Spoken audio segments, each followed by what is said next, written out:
The second thing that you've got is to this journey, the path.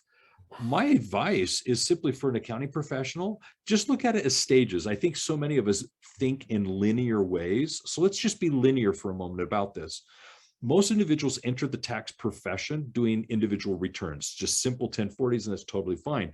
Well, at some point, you're going to get enough experience or desire to take it up another level. And you can either go a little deeper into the individual returns, or you can step into the business returns, because so often the people that are paying you to do a tax return is because they have complexity. They've got investment properties, they've got a business.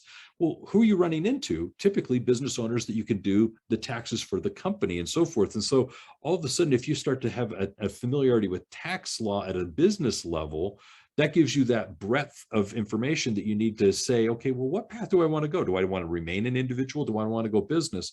Well, if you start to like business, then you can actually start to entertain, well, maybe I can help people change the entity type that they're in for tax strategy purposes. Maybe I can go into R&D or cost segregation or whatever. Or even full on advisory. Full on advisory. And so it's an evolution. I think it usually begins with the individual returns, and you can see if you want to go deep in there. It typically lends itself into business. In that business space, you probably will be introduced to some of these elements, because if you're dealing with property owners, cost segregation might be the way to go, especially if you're dealing with people that are investors and real estate people. All of a sudden, that's ideal. But if you're dealing with a manufacturing company and so forth, you might find R&D is more the specialty that you enjoy.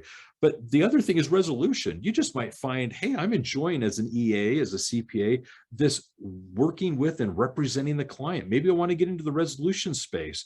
There's so much stress and anxiety. I can make good money there, but I can also resolve situations. And so I think the journey begins and it just kind of naturally evolves, but you can go down that path fairly quickly, but it is still, I think, a journey. Now, some of us are fortunate enough that we have either friends or family that are down that space. And we're saying, well, my uncle, my dad, he does tax resolution.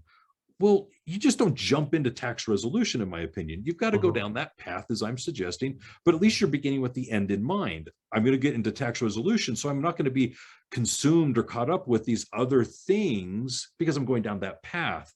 And if that's what you're doing, I think it'll be an easier journey.